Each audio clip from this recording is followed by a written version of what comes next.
Hey guys, आज हम बात करेंगे द ड्रैगन गर्ल मूवी की। गाइस वीडियो काफी इंटरेस्टिंग होने वाली है, सो गाइस वीडियो को पूरा देखें और अगर वीडियो अच्छा लगे तो चैनल को सब्सक्राइब भी कर दें। तो कहानी की स्टार्टिंग में हमें बताया जाता है इंसान और डीमन दोनों ही अलग अलग दुनिया में रहते हैं। वो दोनों एक दूसरे की दुनिया में नहीं आ जा सकते हैं, क्योंकि अगर इंसान डीमन की दुनिया में और डीमन इंसान की दुनिया में मर गया तो दूसरा जन्म नहीं ले सकते हैं। अगर वो अपनी दुनिया में ही मरते हैं तो वो दोबारा भी जन्म ले सकते हैं। इसके बाद हमें अगले सीन में इंसानों के राजा को दिखाते हैं, जो कि अपने राजा होने के मजे ले रहे होते हैं। उनकी आंखों पे पट्टी बंधी हुई होती है और कुछ लड़कियां उनके साथ में खेल रही होती हैं। तभी उन्हें एक स्मेल आती है जो कि उन्हें बहुत अच्छी लगती है, तो वो उसके पीछे पीछे खींचे चले जाते हैं, जो कि एक लड़की के अंदर से आ रही थी। वो उसको पकड़ते हैं और अपनी आंखों की पट्टी को हटाते हैं, तो उनके सामने कोई भी लड़की नहीं होती है कि तभी अचानक से एक लड़की उनके पीछे से आ जाती है। तो राजा उसकी स्मेल की तारीफ ही करते हैं। वो लड़की कहती है कि अगर मैं आपको खा जाऊं तो आप क्या करेंगे। तो उस पे राजा हंसने लगते हैं कि तभी वहाँ एक सिपाही आता है और राजा को बताता है कि बाहर एक डीमन लड़की है जो कि सारे सिपाहियों को मार रही है। कि तभी वहाँ पर वो लड़की आ जाती है, उसका नाम बाइसी था। वो राजा की तरफ एक तलवार फेंकती है, जिसे वो लड़की पकड़ लेती है जो राजा के पीछे खड़ी थी, और वो उसे पिघला देती है। ये देखकर राजा समझ जाते हैं वो भी एक डीमन है और वहाँ से भाग जाते हैं। दरअसल में वो लड़की बाइसी की बहन थी, उसका नाम योमा था। बाइसी उसे वापस डीमन की दुनिया में ले जाने आई थी, लेकिन वो बाइसी के साथ जाना नहीं चाहती थी। वो बाइसी से कहती है कि तुम इतनी पावरफुल नहीं हो जो मुझे हरा के अपने साथ ले जाओ। तो उन दोनों में फाइट होने लगती है। वो दोनों अपने डीमन रूप में आ जाते हैं, जिसमें से बाइसी एक व्हाइट ड्रैगन थी और योमा एक ब्लैक ड्रैगन थी। वो दोनों लड़ते लड़ते आसमान में चली जाती हैं। ये देखकर राजा का भी हाल खराब हो जाता है और वो बेहोश हो जाता है। कि तभी एक लाइटनिंग उन दोनों ड्रैगन से टकराती है, जिससे वो दोनों दूर दूर जाकर गिरती है। इसके बाद में हमें एक होंग नाम के लड़के को दिखाते हैं, जो कि एक टेंपल में आता है। तो वहाँ एक गड्ढा होता है और उसे पास के पॉट से आवाज आ रही होती है। वो एक डंडे से उस पॉट के अंदर देखने लगता है कि क्या है। उसे कुछ महसूस होता है कि अचानक से उसके अंदर से बाइसी निकल आती है। वो कहती है मुझे किसने परेशान किया। बाइसी के सर पर सींग थे, इसलिए होंग उसे पहचान लेता है और डीमन डीमन कहते हुए वहाँ से भागने लगता है। कि तभी बाइसी उसे पकड़ लेती है और उसे उल्टा लटका देती है। उससे पूछती है तुम्हें किसने भेजा है। तो होंग सिर्फ बाहर चिल्ला रहा होता है। तभी बाइसी दोबारा पूछती है तो होंग बताता है वो इस टेंपल का सेवक है।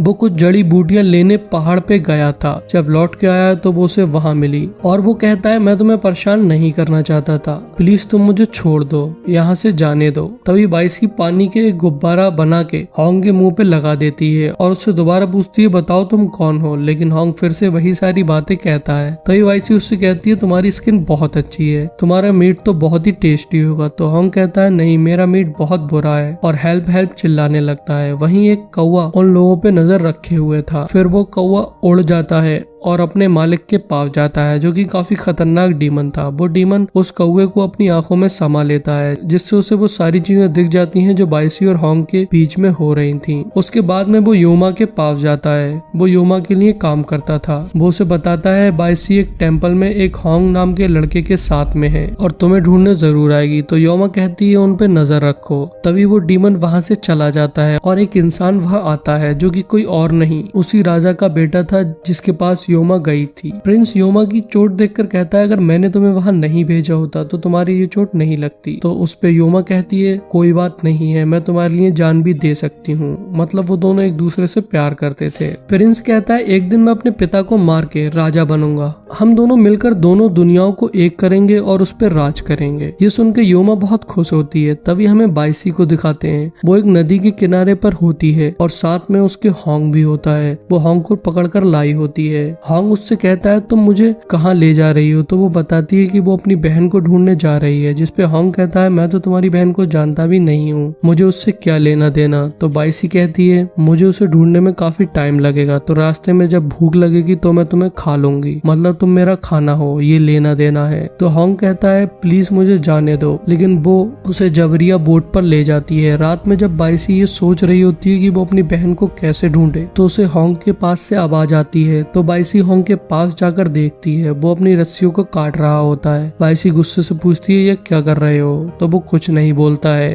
तभी बाइसी उससे कहती है अच्छा मुझे कुछ इंसानों की दुनिया के बारे में बताओ। तो होंग बताता है कि इंसान प्यार करना जानते हैं लेकिन डीमन नहीं जानते हैं, वो सिर्फ मारते हैं। तो बाइसी कहती है ये प्यार क्या होता है। तो होंग बताता है कि हम लोगों को मारते नहीं है, जब हम किसी को पसंद करने लगते हैं और उसकी हर गलती हमें अच्छी लगने लगे। हम बिल्कुल भी ये ना सोचें कि उस इंसान को मारा जाए या वो किसी भी वजह से मर जाए, उसके दर्द में हमें भी दर्द हो, उसे प्यार कहते हैं। वो कहता है मेरे मास्टर ने मुझे बताया था कि हम प्यार से हर एक परेशानी को दूर कर सकते हैं। इसके बाद में बाइसी उसकी रस्सियां खोल देती है। उसके कुछ टाइम बाद वो एक सिटी में पहुंच जाते हैं जहाँ पर काफी सारे डीमन थे। जहाँ होंग बाइसी से पूछता है तुम्हारी बहन यहाँ मिलेगी। तो वो कहती है चुप रहो नहीं तो मैं तुम्हें खा जाऊंगी। तभी उनके पास में 2 डीमन बच्चे आते हैं जो कि जानते थे कि बाइसी वहाँ आने वाली है। वो होंग के बारे में पूछते हैं तो बाइसी बताती है ये मेरा खाना है और वो उन दोनों से होंग को ख्याल रखने को कहती है। तो वो होंग को एक रूम में ले जाकर बंद कर देते हैं जहाँ कुछ और डीमन गर्ल थी। वो होंग को परेशान करने लगती है, वो उसे ड्रिंक करने को कहती है लेकिन वो मना कर देता है। तो वो होंग को डराती हैं जिससे वो ड्रिंक कर लेता है और बेहोश हो जाता है। इधर बाइसी एक रूम में जाती है जहाँ एक औरत थी।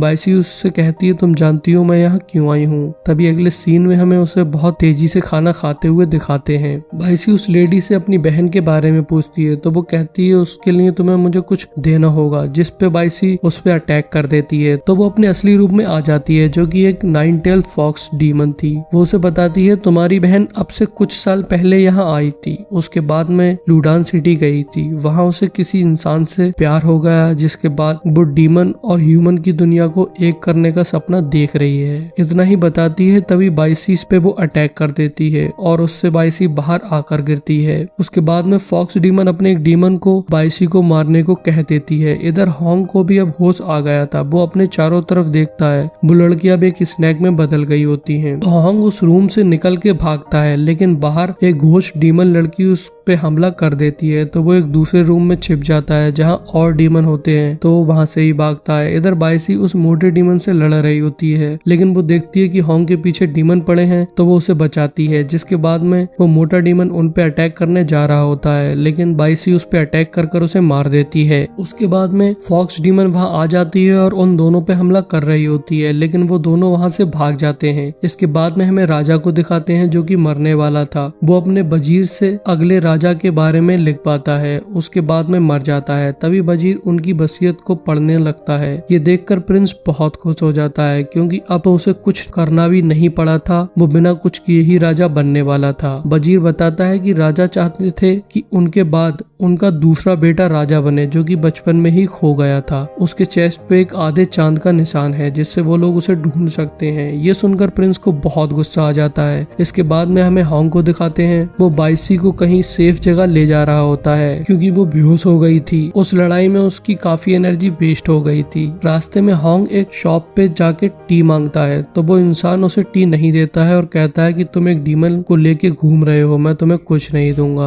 अभी होंग उसे एक फार्म में ले जाता है। बाइसी को काफी ठंड लग रही थी इसलिए वो वहाँ पर आग जलाता है और बाइसी के पास एनर्जी नहीं इसलिए वो उसे अपना खून पिलाता है जिससे बाइसी ड्रैगन के रूप में आ जाती है और उसके पास आके सो जाती है। हालांकि होंग काफी डर गया होता है। इसके बाद में जब वो सुबह को उठती है तो वो बाहर जाती है जहाँ होंग अनाथ बच्चों को सूप पिला रहा होता है। बाइसी को देख के वो उसके लिए भी सूप का एक कप लेके आता है। वो सूप को चखती है तो उसे बहुत बुरा लगता है इसलिए वो उसे फेंक देती है। तभी वहाँ कुछ बच्चे आते हैं जो कि उस गिरे हुए सूप को पीने लगते हैं। तो होंग कहता है जब मैं छोटा था तो हमें भी ये सूप बहुत मुश्किल से ही मिलता था। तभी वहाँ होंग के मास्टर आते हैं और बाइसी का शुक्रिया अदा करते हैं। बाइसी ने होंग की जान बचाई थी। इसके बाद में उस विलेज में किंग के सिपाही आ जाते हैं। वो सारे लोगों को इकट्ठा करते हैं और उनसे पूछते हैं क्या तुमने किसी ऐसे लड़के को देखा है जिसके चेस्ट पे आधे चांद का निशान बना हुआ हो। लेकिन वो गांव वाले तो इस बारे में कुछ नहीं जानते थे तो इसलिए वो कुछ नहीं बताते हैं। तो वो सिपाही सबको मारने लगते हैं और उनके सीने को चेक करने लगते हैं। तभी एक सिपाही होंग के चेस्ट को चेक करने जा रहा होता है कि बाइसी आ जाती है और उसे रोक लेती है। फिर वो उन्हें मारने लगती है। जो उनका जनरल होता है वो उसके हाथ भी जमा देती है, तो वो सारे सिपाही डर के वहाँ से भाग जाते हैं। विलेज के लोग अब जान चुके थे वो एक डीमन है, तो इसलिए वो उसे बहुत घूर के देख रहे होते हैं। तो बाइसी वहाँ से चली जाती है। रात में वो उदास बैठी होती है क्योंकि उसने लोगों की मदद की थी, लेकिन फिर भी वो लोग उसे एक अलग नजर से देख रहे थे। तभी होंग उसके पास आता है और उससे फेस्टिवल में चलने को कहता है, तो बाइसी मना करती है क्योंकि उसे डर था कि सब उसके साथ अच्छा व्यवहार नहीं करेंगे। तो होंग उसका होलिया बदल देता है जिससे कोई ना पहचाने कि वो डीमन है।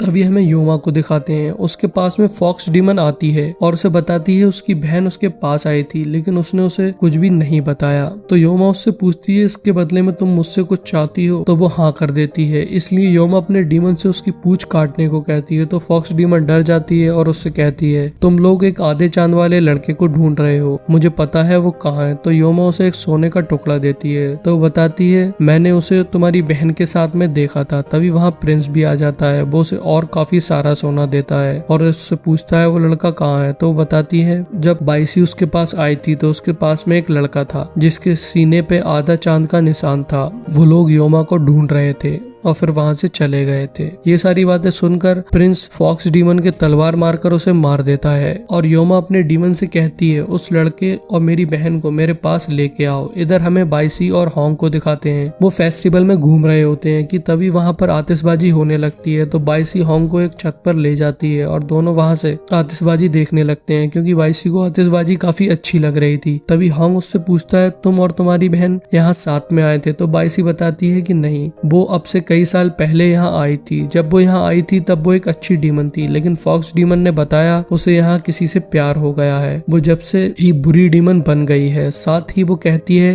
ही बाइसी कहती है तुम इंसानों को ये लगता है कि डीमन इंसानों को खाते हैं, लेकिन ऐसा नहीं है। ये सारी बातें करते करते बाइसी वहीं होंग के कांधे पर सर रखकर सो जाती है। उन दोनों की नजदीकियां बढ़ने लगती हैं। अगले दिन जब वो विलेज में पहुंचते हैं तो देखते हैं विलेज के सारे लोग वहीं मरे पड़े होते हैं और वहीं डीमन था उसमें और बाइसी में फाइट होने लगती है। वो बाइसी को दूर फेंक देता है और होंग के निशान को चेक करके उसे ले जाने लगता है कि तभी बाइसी उसे घायल कर देती है। तो वो मरते टाइम कहता है ये लड़का इस दुनिया का राजा बनने वाला है और तभी मर जाता है। इधर होंग अपने मास्टर के पास जाता है जो कि घायल थे। वो होंग से कहते हैं टेम्पल जाओ और तभी मर जाते हैं। फिर बाइसी होंग के पास आती है और कहती है चलो प्रिंस को मार देते हैं, वो ही ये सब करवा रहा है। तो होंग बाइसी पे गुस्सा हो जाता है और कहता है मुझे किसी को नहीं मारना है। वैसे भी तुम डीमन की जिंदगी से ज्यादा कीमती एक इंसान की जिंदगी होती है और तुम्हें तो सिर्फ जान लेने की ही रहती है। तो बाइसी भी गुस्सा में आ जाती है और वहां से चली जाती है और वो फेस्टिवल में पहुंच जाती है जहां उसे होंग के साथ बिताए हुए पल याद आ रहे होते हैं और उसके सर पे सींग थे इसलिए सब उससे डर के भाग रहे होते हैं। और होंग भी टेम्पल में आ गया था जहाँ उसके मास्टर आते हैं तो वो उनसे कहता है कि मुझे सजा दीजिए क्योंकि मैंने टेम्पल का ख्याल नहीं रखा और मैं उसे छोड़ के पहाड़ पे गया जिस वजह से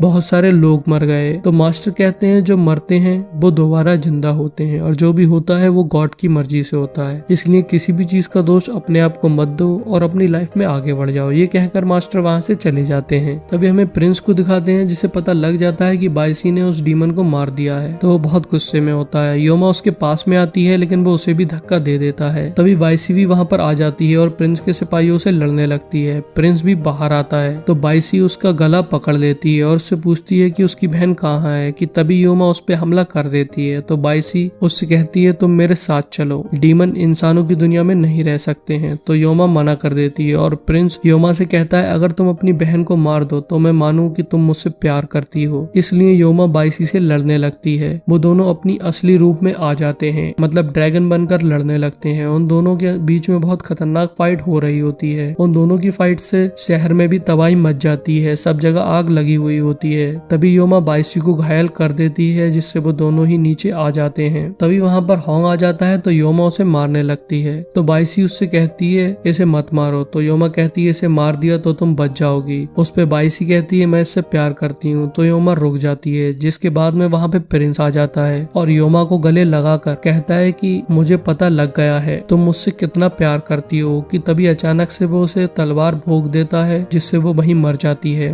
उसके बाद में वो बाइसी पे अटैक करने जा रहा होता है तो होंग उसके सामने आ जाता है, तो वो तलवार होंग के भी लग जाती है और फिर वो फिर से बाइसी पर अटैक करने जा रहा होता है, लेकिन बाइसी अपनी पावर से उसकी तलवार पकड़कर उसे जमा देती है और मार देती है। फिर वो होंग के पास जाती है तो होंग उससे कहता है कि मैं जान गया हूँ कि अच्छे डीमन भी होते हैं और मैं तुमसे प्यार करने लगा हूँ, लेकिन इस जन्म में मैं तुम्हारे साथ नहीं रह पाऊंगा। इसके बाद में हमें 200 साल बाद का सीन दिखाया जाता है जहाँ बाइसी कुछ बच्चों को अपनी प्यार की कहानी सुना रही होती है। उसके बाद में वो रास्ते पे जा रही होती है तो उसकी एक लड़के से टक्कर होती है। जब वो उसका चेहरा देखती है तो वो होंग ही होता है। ये देखकर बाइसी बहुत खुश हो जाती है और यही इस मूवी का एंड हो जाता है।